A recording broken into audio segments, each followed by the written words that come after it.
agradezco mucho la invitación, la bienvenida. Espero poder, digamos, dar el ancho, ¿verdad? Y compartir un poco de esto que más allá de una profesión y más allá de una investigación, ahorita tal cual como la tesis doctoral, pues también forma parte de una pasión, ¿no? Cada quien va encontrando por ahí un gusto particular por lo que desempeña y cómo lo va entendiendo justamente investigando. Aquí yo puse el título La familia con espectro autista, una investigación neurocientífica, que justamente es como se plantea pues esta plática, esta charla del día de hoy, pero también por debajo les coloco el título de la investigación de la tesis doctoral, ¿no? Que justamente con el doctor Ismael, pues es aquí en el doctorado en investigación en psicología donde compartimos el gusto de conocernos y pues bueno, de ser compañeros. Ya conocieron a Guillermo Vega también y se podrán dar cuenta que éramos un grupo diverso y que fue definitivamente una gran experiencia, o está siendo aún, porque estamos prontos a titularnos, una gran experiencia compartir justamente tantos temas. Entonces, para no hacer más preámbulo, pues me gustaría solo compartirles, me gustaría mencionar de forma breve un poco al respecto de la teoría, que esto que nos comparte el doctor Ismael sobre la cuestión de la genética en el espectro autista como un trastorno del neurodesarrollo, pues bueno, es todo un ámbito por estudiar actualmente en el área de las neurociencias, en el área de la investigación del autismo o del espectro autista como tal. Entonces, de ahí les voy a compartir también cómo se ha desarrollado un poco esta tesis, que lleva ya 4 años cocinándose y que hoy por hoy tenemos algunos resultados preliminares que tocará terminar de armar en la discusión. Así que cualquier opinión es bien recibida, cualquier comentario, sugerencia, ¿no? Entonces, bueno, la idea es poder aterrizar esto en compartirles un poco la investigación y también hacer mucho énfasis en cómo esto finalmente repercute en el día a día de muchas familias en nuestro país y en el mundo en general, pero que bueno, ustedes como profesionales de la medicina y en contacto directo con estas familias, en primer contacto también, pues seguro habrán ya sido parte, compartido, vivido y experimentado toda esta situación que invade a las familias muchas veces cuando tenemos un diagnóstico de esta naturaleza, ¿no? Para empezar un poco con lo que implica el marco teórico desde donde partimos, tenemos que hablar del desarrollo infantil forzosamente. Y digo, ustedes saben muy bien, esto implica un proceso evolutivo que no solamente se queda en la infancia, sino que sucede a lo largo de toda la vida y que aquí vale la pena mencionar, hay un factor importante de la respuesta contingente, esto es aquello que rodea en términos del entorno, de la familia, la educación, los medios en general que tienen cada una de las personas, en específico ahora con este diagnóstico, para ir aprendiendo y para irse desarrollando con las habilidades que les predisponen muchas veces, ¿no? Aquí definitivamente el lenguaje, como ustedes bien sabrán, es una habilidad fundamental para el desarrollo de otras muchas cuestiones cognitivas y de funcionamiento ejecutivo conforme vamos creciendo tanto en la infancia como en las distintas etapas, adolescencia, adultez, etcétera, ¿no? Entonces, bueno, ahorita hablamos de la importancia de mencionar todo esto desde el desarrollo infantil, pero considero que, como ustedes bien lo saben, es importante mencionar que el monitoreo del desarrollo, tanto físico como psicológico como social, va cobrando una fundamental importancia para detectar a tiempo, sobre todo este tipo de condiciones, y poder ayudar de la mejor forma a esta población. En este caso hablamos justamente del trastorno del espectro autista. Como el doctor Ismael bien lo comentaba, pues es un diagnóstico cuya prevalencia ha ido en aumento, por lo menos de manera muy general a nivel mundial. Se habla de que 1 de cada 100 niños en edad escolar cuenta con este diagnóstico, y en realidad las cifras en países como en Estados Unidos, que es donde sabemos justamente que se hace esta investigación epidemiológica de forma mucho más controlada y frecuente, pues nos llevan hoy por hoy a saber que en realidad tenemos los últimos informes. Ahí tú me dices, Ismael, si me espero o no, pero si es justo ruido, mientras no afecte, seguimos. Me valía madre, me valía ver, le dije, pero ahorita no, o sea, ya estoy solo, no hay quien me cuide, me refiero a que... Híjole, yo veo que este güey no tomaba, nada más íbamos a salir del trabajo y él se encargaba de cuidarme y cuidaba mucho. Un poco. Hoy por hoy sabemos que 1 de cada 36 niños en edad escolar en los Estados Unidos cuenta con este diagnóstico. Nos encantaría tener mucha más información al respecto en nuestro país. Justamente es un campo importante que está pendiente hoy por hoy. Entonces, bueno, hablar del impacto que esto genera en las familias, dado que hay una falta importante de atención, aunque hay esfuerzos cada vez más grandes, por ejemplo, en nuestro estado, de la atención pública para este tipo de diagnósticos, tanto en la evaluación como en la intervención, pues definitivamente es un campo por cubrir todavía, y esto repercute tanto en la cuestión emocional de las familias que viven con un miembro que tiene este diagnóstico, como en la cuestión económica, porque finalmente hoy por hoy, si bien hay acceso a servicios públicos, pues están saturados y contamos a veces hasta con 3 años en lista de espera, por ejemplo, en el sistema DIF aquí en nuestro estado. Y en el caso del servicio privado, pues muchas veces suele ser costoso y no todas las familias tienen acceso a eso, ¿no? Tenemos una proporción también muy interesante, que es un debate actual en la investigación, en donde encontramos que hay 3 veces más diagnóstico de espectro autista en hombres que en mujeres. Es decir, la proporción hoy por hoy es 3-1 en cuestiones de este diagnóstico. Y no es el tema de hoy, pero hay mucho que decir al respecto, porque se habla de un subdiagnóstico o de una falta de diagnóstico en las mujeres, principalmente porque podríamos estar observando rasgos distintos en comparación que observamos con los hombres, no necesariamente que sea una cuestión, digamos, genética que se presente más en hombres que en mujeres. Entonces, para comenzar con un panorama general de qué es lo que observamos, pues muchas veces le llamamos a estos síntomas, en otras ocasiones sería más adecuado también referirnos a los rasgos característicos del comportamiento que definen un diagnóstico de esta naturaleza. Y hablamos de diferentes áreas, principalmente de deficiencias en la interacción y en la comunicación social. Se presentan patrones restringidos y repetitivos del comportamiento, y también se presentan anomalías sensoriales, tanto una hipo como una hiperrespuesta sensorial en diferentes, digamos, modalidades de presentación, que si quieren posterior hablamos de eso. Se presentan algunos rasgos característicos con problemas en la imitación, que son habilidades esenciales en el desarrollo temprano, en la infancia. Se presenta una ausencia del juego imaginativo y también algo que se ha denominado hoy por hoy teoría de la mente, ausencia de la capacidad de entender o pensar lo que está pensando o sintiendo la otra persona enfrente de mí. Entonces aquí pongo un dibujo característico de justamente esto que ya mencionaba el doctor Ismael, cómo es que estas grandes categorías de rasgos de comportamiento que hay que observar o que se observan en el espectro autista se presentan en formas diversas en términos de el nivel de ayuda que requieren las personas o los niños en específico con este diagnóstico en su día a día. Pongo aquí una representación de dibujos que van en diferentes tonalidades de colores, porque bueno, es la forma más sencilla de representar el amplio espectro en el que se pueden manifestar estos comportamientos. Ustedes sabrán también que justamente hasta el año 2014, de acuerdo al diagnóstico de el DSM, el Manual Diagnóstico y Estadístico de los Trastornos Mentales,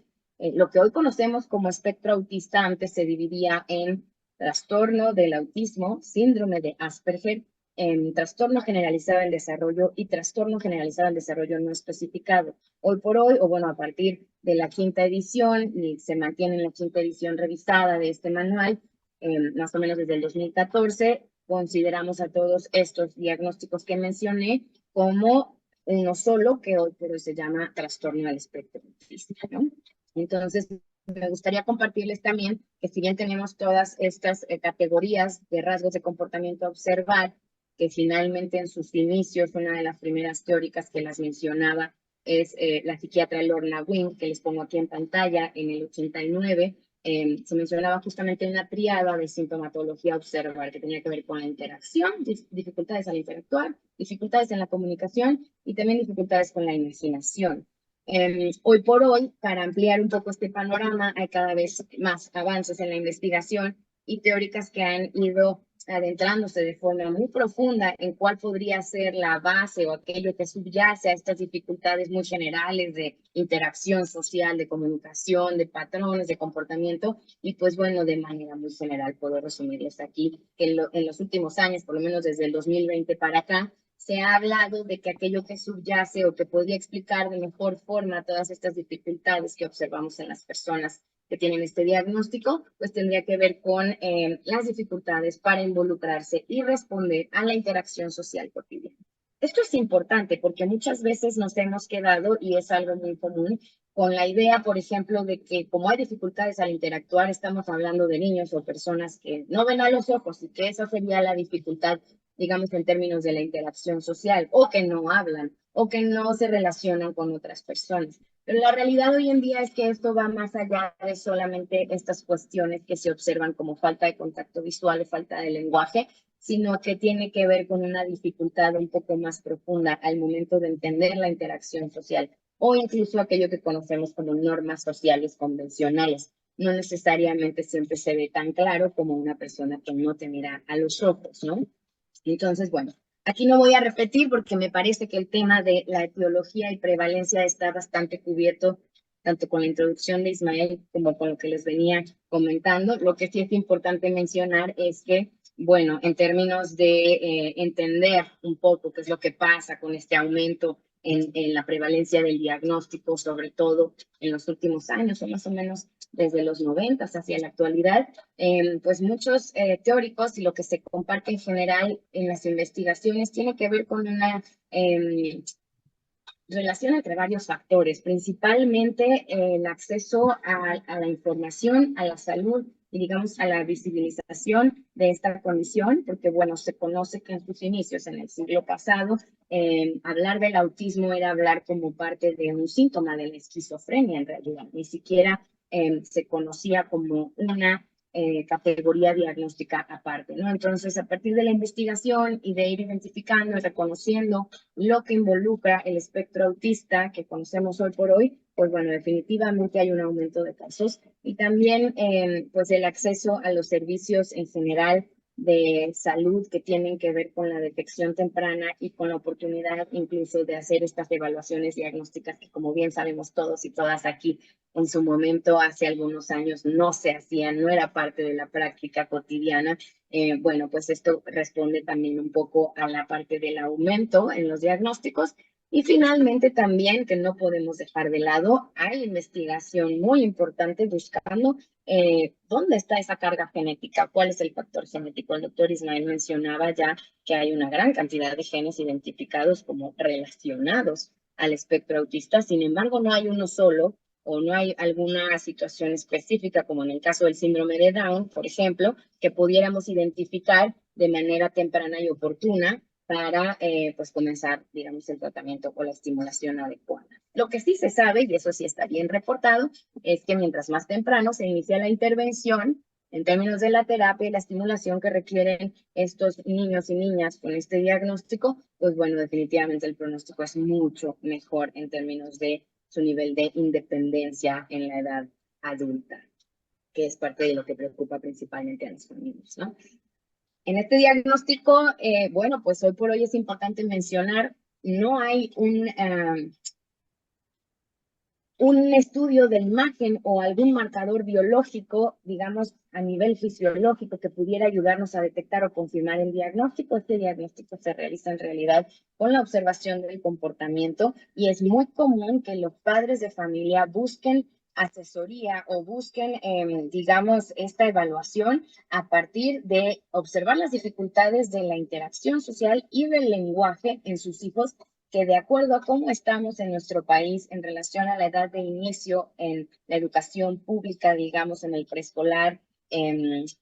pues bueno, tenemos una edad promedio de diagnóstico de alrededor entre los 5 y 6 años de edad, lo cual, si bien es temprano, definitivamente está reportado en las investigaciones a nivel mundial que la intervención realmente temprana tendría que empezar desde el primer año o desde los 2 años de vida. Entonces, sí perdemos años valiosos en términos de los periodos sensibles del neurodesarrollo para poder estimular algunas áreas, principalmente del lenguaje, que pudieran darnos la vuelta al pronóstico. Aquí les pongo que los instrumentos gold standard o considerados como aquellos pues más efectivos en el diagnóstico a nivel mundial, que seguramente han escuchado por ahí, son estas pruebas de observación y de entrevista que se llaman A22 y ADR. La realidad es que hoy por hoy en nuestro país el acceso a estas pruebas es costoso. Estamos hablando de alrededor de 100,000 pesos, lo que cuestan las pruebas, y también se sugiere o se solicita a veces una capacitación importante con un valor también alto para poder aplicarlas. Lo que también es cierto es que a pesar de que son pruebas de observación de comportamiento, no están necesariamente estudiadas o validadas en la población mexicana. Entonces, lo que también es importante mencionar aquí es que hay una investigadora, psiquiatra infantil, especialista en el espectro autista en el Hospital Psiquiátrico Infantil Dr. Juan N. Navarro, en la Ciudad de México, la doctora Lilia Albores Gallo, que justamente se ha dedicado a buscar una mejor oportunidad para la detección en nuestro país, y en el 2019 justamente publicó su estudio en donde valida en nuestra población mexicana una entrevista estructurada para hacer el diagnóstico del espectro autista que correlaciona niveles altos justamente con estas pruebas o instrumentos gold standard. Esto es importante saberlo porque la entrevista que les menciono aquí como CRIDITEA, bueno, es una entrevista que es de muy fácil acceso. Las preguntas están muy bien planteadas, con una definición operacional de la conducta que hay que observar, que no solamente la persona evaluando observa directamente en el niño o la niña que está evaluando, sino que además permite que podamos entrevistar directamente a los padres de familia y confirmar que estas observaciones se hayan presentado o estos comportamientos se hayan presentado desde una edad muy temprana y que se sigan presentando en la actualidad, dependiendo de la edad de los niños o niñas en cuestión. Y bueno, pues ha sido validada hasta los 18 años, de los 2 a los 18 años. Me parece importante que en general como profesionales que tenemos contacto con esta población tengamos esta información, que finalmente no necesariamente siempre tiene que hacerse una evaluación costosa. Aquí quisiera hablarles un poquito de lo que va adentrándonos a la tesis en la que estoy trabajando en estos momentos, que tiene que ver con los prerequisitos de la comunicación social. Digamos, unos rasgos de comportamiento que nos ayudan o que son parte del diagnóstico del espectro autista, pero que se presentan en edades muy tempranas y que vale la pena observar. Por ejemplo, la orientación social, estamos hablando de esta capacidad para voltear a observar el rostro de una persona que nos está hablando, y que finalmente es una habilidad que los niños adquieren desde los 6 meses de vida y que podríamos estar evaluando desde entonces. Por ejemplo, otro de los prerequisitos a los que hay que poner atención es la atención conjunta. Esta habilidad en realidad la podemos comenzar a evaluar desde el primer año, digamos año y medio de vida, y entonces requiere la capacidad de poder atender a un estímulo que otra persona también está atendiendo. Es decir, si yo señalo algo y que en conjunto conmigo el niño, la niña, la persona que tengo enfrente pueda estar observando lo mismo que yo estoy señalando y al mismo tiempo pueda hacer una referencia hacia mí, observándome a mí, digamos, dando a entender que estamos observando lo mismo o compartiendo este estímulo cualquiera, que si se trata de un juguete, que si se trata de un anuncio, de un dibujo en un cuento, etcétera, ¿no? Y bueno, finalmente también es importante recalcar que a nivel de lenguaje receptivo, justamente entre el primer año y el segundo año de vida, podríamos estar evaluando qué tanto los niños están siendo capaces de entender algunas instrucciones sencillas, es decir, qué tanto están prestando atención a lo que se les dice y qué tanto pueden hacerlo sin necesidad de ayuda. Muchas veces cuando los niños están muy pequeños, lo que cometemos, el error más común que cometemos los adultos es intentar solucionarles todo, porque consideramos que justamente están faltos de habilidades o están en un proceso madurativo, y si les queda un poquito lejos la pelota o el agua que quieren tomar, etcétera, pues lo que hacemos como respuesta automática es acercarnos y ofrecerles. Tal vez te acerco lo que estás queriendo tomar, o tal vez también puedo proporcionarte ese juguete que estás queriendo alcanzar de forma mucho más rápida de lo que tú podrías hacerlo. Pero la realidad es que cuando usamos nuestras palabras en lugar de nuestras acciones con los niños, sobre todo en edad muy temprana, podríamos detectar si los niños están siendo capaces de entendernos cuando les decimos, pásame la pelota, deja esto en la mesa, toma aquello, etcétera, ¿no? Y esto se evalúa en momentos de juego. Todo esto deriva finalmente en un proceso complejo al que llamamos comunicación, y que después estamos observando en palabras, en el lenguaje expresivo, que normalmente estamos contemplando que las familias esperan a veces hasta los 3, 4 o 5 años para que los niños empiecen a hablar. Cada vez es más común, debo decir, que sí empiecen a buscar la evaluación o el seguimiento desde más temprano, pero todavía podemos encontrar que hay muchas familias que esperan. Y si bien no quiere decir que si un niño que no habla a los 2 años, eso no es línea directa para que esté dentro del espectro autista, pero sí sería muy importante mencionar que tendríamos que comenzar a hacer una evaluación y estimular el lenguaje en caso de que sí estuviéramos ante una condición como el espectro autista, ¿no? Entonces aquí les pongo un resumen general de lo que he venido esbozando un poco en términos de cuáles son estos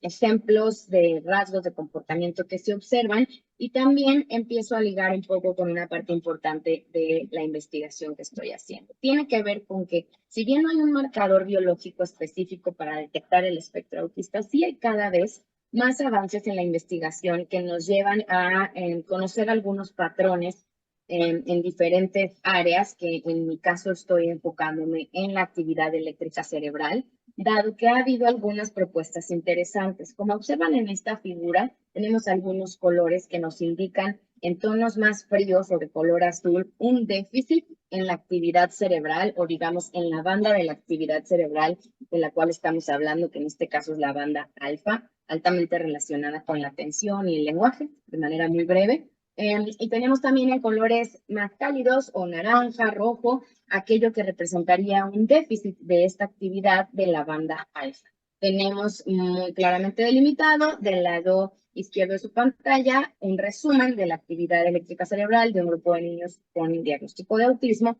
y del lado derecho de su pantalla un resumen, o más bien los promedios de la actividad eléctrica cerebral de un grupo control que no tenía este diagnóstico. Entonces se han ido encontrando este tipo de patrones que responden a observar déficits, como lo vemos en la parte azul, de la actividad de la banda alfa en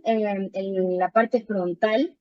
digamos, relacionados a la falta de lenguaje, pero que ha sido característico de encontrarlo en niños o personas con diagnóstico de espectro autista, o incluso en hermanos de estos niños, ¿no? Y caso contrario, no observamos las mismas deficiencias o disminuciones de esta banda alfa en los frontales de un grupo contrautante. Digo, por poner un poco en contexto, entonces lo que estamos tratando de evaluar, que me gustaría compartirles de esta investigación, es justamente cómo se relaciona tanto la presentación de los rasgos característicos que denominamos sintomatología del espectro autista, como los prerequisitos de la comunicación social, como estas habilidades tan importantes y básicas del desarrollo que se presentan a tan temprana edad, que les mencionaba hace un momento, y la actividad o los patrones de actividad eléctrica cerebral que han ido encontrando ya algunas otras investigaciones. Es decir, lo que buscamos es ver de qué manera podemos abonar a la investigación relacionada a encontrar los marcadores biológicos del espectro autista. Definitivamente con una sola investigación no se logra eso, pero bueno, la idea es que podamos justamente acercarnos, encontrar si hay relación con estos patrones característicos, como lo que les mencionaba hace un momento, y la conducta que observamos. En mi caso, como psicóloga, pues trabajo con estos niños en el área de la terapia, de la evaluación, el diagnóstico y la terapia. Entonces, hay cuestiones fundamentales de la observación del comportamiento que hay que considerar, pero definitivamente es muy valioso relacionarlas con alguna medición de tipo fisiológica, que en este caso es la actividad eléctrica cerebral, para poder sumar a buscar detectar esta condición de desarrollo a tiempo, de manera que la estimulación pueda comenzar cada vez en más temprana edad, y entonces sí beneficiar mucho a las personas o a los niños y niñas en general con esta condición de desarrollo. Ahorita les explico un poco más cómo vamos a investigar estas variables, que como ustedes sabrán, finalmente es una población con dificultades conductuales importantes y que no siempre es tan fácil sentarlas para realizar, digamos, a los niños, a las niñas, una evaluación y entonces encontrar datos que nos puedan decir algo de eso, ¿no? Pues primero que nada hay que hacer toda una gestión para encontrar aquellas familias que les interesa recibir una evaluación, que están en listas de espera de 2, 3 años para recibir una evaluación gratuita, y que entonces podamos ofrecérselas a cambio justamente de su participación en un estudio, digamos, de investigación. Les pongo aquí de manera muy resumida cómo se hace el procedimiento de una investigación de esta naturaleza. Sería importante contemplar que Hay una serie de formatos y formularios que las familias nos ayudan a llenar al inicio para que podamos tener información al respecto de algunos antecedentes y ahorrar un poco, que se imaginarán que dado que tenemos que observar el comportamiento y en esta población muchas veces el comportamiento suele ser una dificultad importante a la hora de interactuar con los niños y las niñas, entonces necesitamos ahorrar todo el tiempo posible porque son evaluaciones extensas en tiempo. Realizamos la entrevista de diagnóstico a las familias que participaron en esta investigación y aquí vamos introduciendo un aspecto muy conductual que necesitamos para finalmente hacer una medición precisa de la actividad eléctrica cerebral. Buscamos que los niños que participaron en esta investigación, y estoy hablando de niños entre 2 y 5 años de edad, justamente para contemplar la infancia temprana, pues tuvieran una sesión de juego y reconocimiento en la que comenzáramos a tal cual hacer un lugar interesante y que fuera un factor de motivación para que ellos y ellas pudieran cooperar en esta evaluación. Es decir, tendríamos que empezar a investigar qué es lo que les gusta particularmente a cada uno de estos niños y esto va desde un juguetito en especial hasta su comida favorita o su dulce favorito o incluso algunas películas o en su momento algunos de ellos que no están muy interesados en los juguetes tan típicos, pues más bien tocaba que asistieran a las sesiones con las piedras o con los toppers o con lo que unos hasta con unos ganchos literalmente para colgar la ropa, porque son justamente las cuestiones que atraen a algunos de estos participantes. Entonces usamos su recurso de motivación para jugar con ellos, para hacerlos sentir cómodos en un ambiente de evaluación, que muchas veces es difícil porque justamente a todos nos ha pasado y yo creo que ustedes coincidirán conmigo, ese asistir al médico cuando uno es pequeño o pequeña suele ser una experiencia en ocasiones difícil de entender y difícil de aceptar, ¿no? Algunos niños que les da miedo y pues bueno, efectivamente dentro del espectro autista tenemos esto como una de las dificultades principales a la hora de hacer la evaluación. Posteriormente evaluamos con una escala de desarrollo para poder obtener las habilidades de cada uno de los participantes. Se hacía una entrevista cualitativa con la intención de que las familias pudieran compartirnos cómo es su proceso al momento de recibir la información sobre las sospechas del diagnóstico o algunas de ellas que ya han tenido algún acercamiento previo a un diagnóstico. Y bueno, finalmente se involucra otra vez una sesión de juego y reconocimiento. En una tercera sesión hacemos la aplicación de la escala de comunicación social temprana, un instrumento ampliamente utilizado en otras investigaciones sobre el espectro autista que nos permite medir de manera observable y objetiva estos prerequisitos del comportamiento. Es una guía estructurada sobre cómo presentamos algunos estímulos como juguetes o cuentos o en general incluso señalamientos de algunas imágenes en un cartel, por ejemplo, y entonces evaluamos de forma muy puntual si los niños son capaces de realizar estas acciones que denominamos como orientación social, atención conjunta, peticiones conductuales, etcétera, que ahorita si no resolvemos en preguntas cualquier duda. Pero bueno, finalmente en esta tercera sesión también, ya que esperamos que los niños hayan tenido un acercamiento al lugar y se sientan cómodos con la evaluación, podríamos entonces comenzar con la evaluación o el registro de la actividad eléctrica cerebral, para finalmente entregarles un reporte que aquí ponía de evaluación, hacerles algunas recomendaciones a las familias y bueno, continuar con esta investigación. Aquí les pongo algunos ejemplos en fotografía, esperando que esto no sea tan aburrido para ustedes y bueno, para que tengan una idea más o menos de cómo se fueron realizando las evaluaciones con los niños, digamos, entretenidos, ya sea con películas o con juguetes para poder estar haciendo estas mediciones de las que les hablo. Tenemos aquí un ejemplo que me gusta poner con algunos de los becarios y las becarias que participan en estas investigaciones, porque bueno, ustedes entenderán que no es posible realizar todo este cuadro de evaluaciones con una sola persona. Hay momentos en los que la investigación nos lo permite así. En este caso o con esta población en específico, no suele suceder tan sencillo cuando solo una persona intenta evaluar todo esto. Entonces, como observarán, pues toca también jugar y compartir el momento hasta ponerse el gorrito para medir la actividad eléctrica cerebral, etcétera, ¿no? Quisiera compartirles un poquito de cómo se entregan estos reportes, pero me parece que por cuestiones de tiempo vamos a pasarnos hacia pues algunas otras cuestiones de la investigación. Es importante sí mencionarles que parte de la investigación que pide un comité en general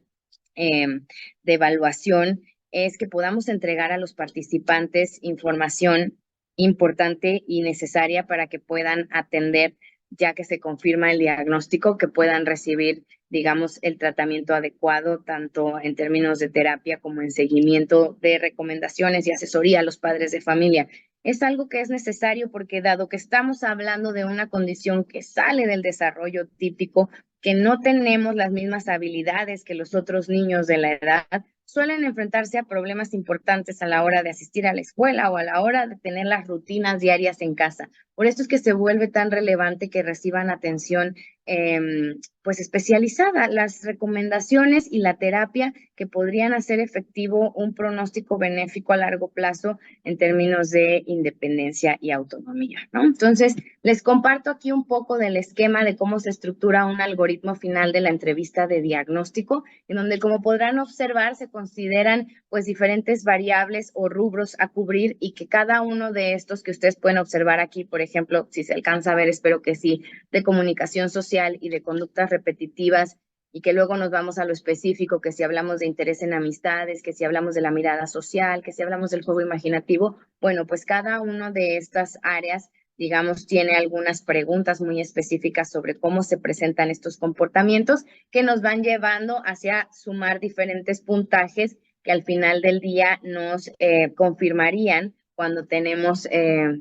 aquí hasta abajo un resultado final en donde dice el cuadrito REC o total crudo, que nos confirmaría el diagnóstico de espectro autista. Digo, aquí lo estoy diciendo de forma muy breve, pero me parece importante compartirles, ¿no? Para la investigación, justamente les comparto aquí las capturas de pantalla de cómo se van efectuando las bases de datos con cada una de las preguntas realizadas, con cada uno de los puntajes obtenidos, para después poder comparar esta información con las demás variables, con las variables de desarrollo, con las variables conductuales y con las variables de la actividad eléctrica cerebral. En este caso les comparto una plantilla, esta está vacía, pero de cómo se van evaluando distintas áreas de desarrollo que son pertinentes para identificar las habilidades y lo que haría falta trabajar con estos niños, o que en su momento para términos o fines de la investigación nos ayudarán a comparar entre las variables, ¿no? Hablamos de lo social, del área adaptativa, del área motora, definitivamente de la cognición y también del área cognitiva de cada uno de estos niños. Y como podrán observar, también se arma la base de datos con cada uno de los resultados de cada una de las preguntas y pues incluso con las transformaciones correspondientes de los datos, que si tenemos la puntuación directa, la puntuación centil, la puntuación Z, etcétera. Todo esto va siendo parte, digamos, además del trabajo directo con los niños, en la investigación buscamos tener estas medidas que nos permitan hacer comparaciones después,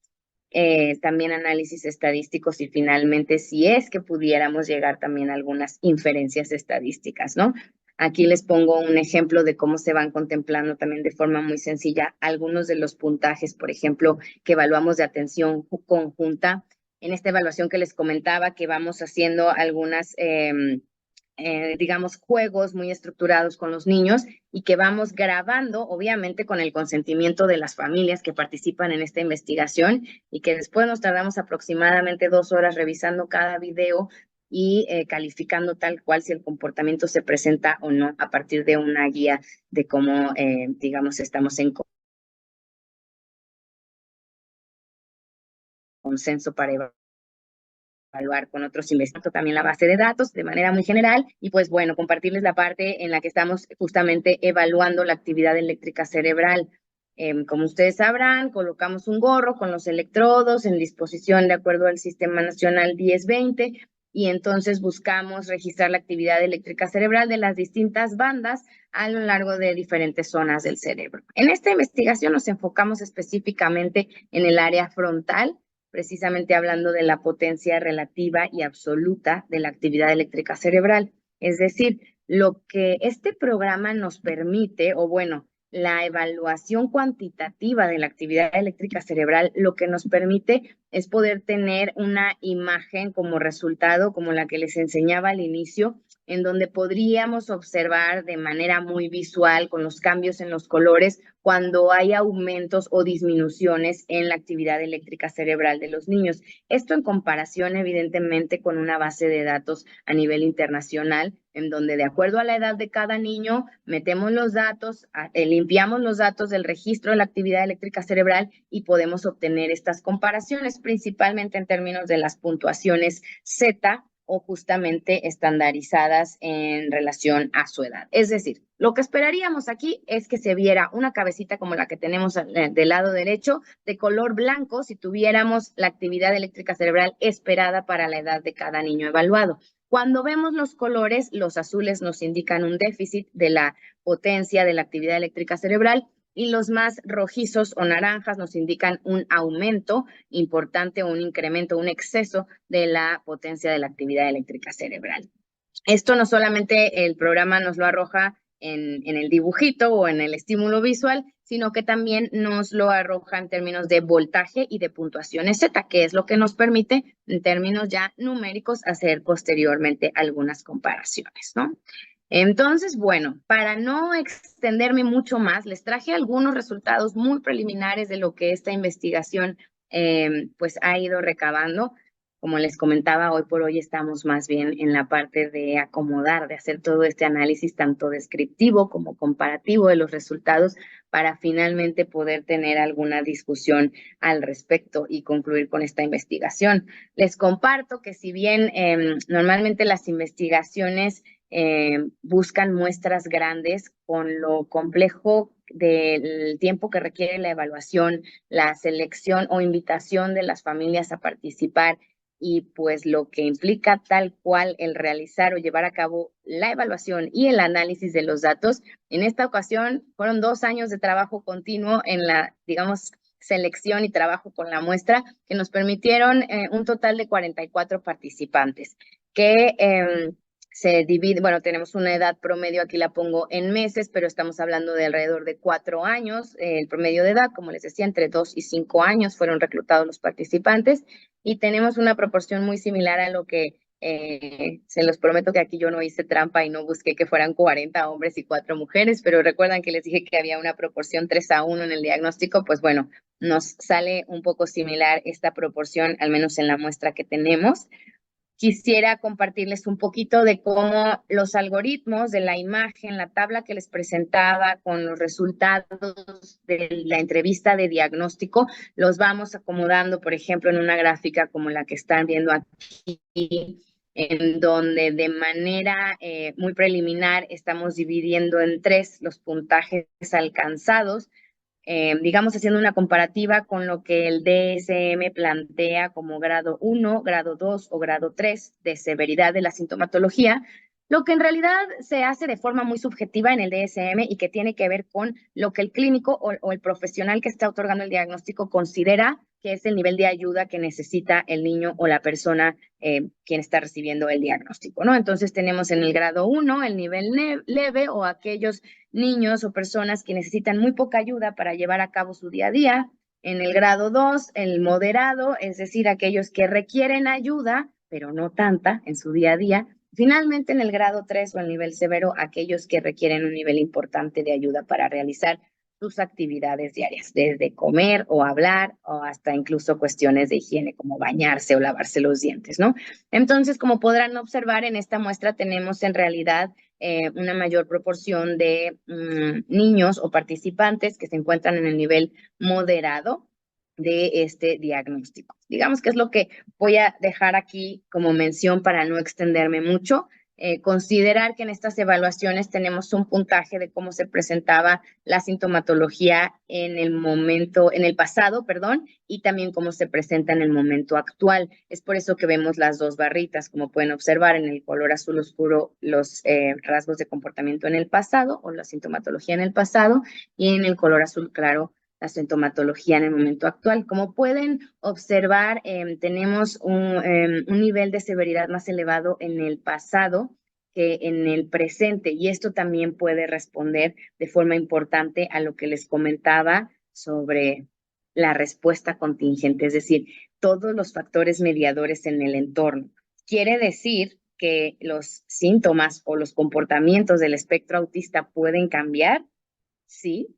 no se quitan, no se eliminan, porque como bien mencionaba el doctor Ismael al inicio, no se trata de una enfermedad la cual se pueda curar y por lo tanto quitar los síntomas. En este caso hablamos de una condición de desarrollo que está presente, se mantendrá presente durante toda la vida, pero que sí el entorno, la estimulación adecuada, el tratamiento adecuado, lo que sí puede hacer es reducirnos la severidad o justamente el nivel de ayuda que la persona, el niño, la niña requiere en su día a día. Entonces, bueno, aquí para comentarles un poquito de estos resultados, de cómo se van describiendo de inicio, me pareció importante compartirles también en esta gráfica en donde observamos el nivel de desarrollo, en donde ponemos justamente en color verde bajito la edad cronológica en meses y en color verde más oscuro la edad de desarrollo en meses también. Son los mismos niños, la misma muestra que les presentaba en una diapositiva anterior, y aquí lo que podemos observar es una diferencia importante entre la edad de desarrollo, que sería justamente la caja verde claro, y, perdónenme, la edad cronológica, que sería la caja verde claro, y la edad de desarrollo, es decir, la edad real de las habilidades que tienen estos niños. Como pueden observar, está por debajo de lo que esperamos a su edad. Y bueno, esta sí la puse para mencionarlo de manera muy rápida porque me parece interesante. Un poco de lo que observamos es que estos comportamientos, los prerequisitos de comunicación social que les mencionaba al inicio,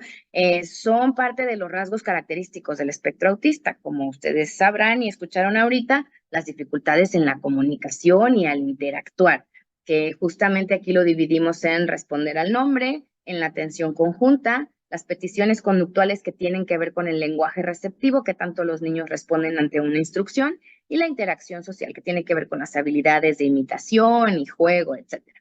Lo que ustedes pueden observar en estas gráficas, que de hecho se esperaba como hipótesis de esta investigación, que en realidad los niños que presentan este diagnóstico tuvieran una dificultad importante en estos prerequisitos de comunicación social. Es decir, tenemos aquí graficado del 0 hasta el mayor número de respuestas posibles dependiendo de cada una de las condiciones. Como pueden observar, el número de veces o sí, la frecuencia en la presentación del comportamiento en esta evaluación estructurada de conducta que fue videograbada que les comentaba hace ratito. Lo que hubiéramos esperado es que por lo menos una gran cantidad de niños estuvieran entre el número 0, 1, 2, 3, es decir, que hubiera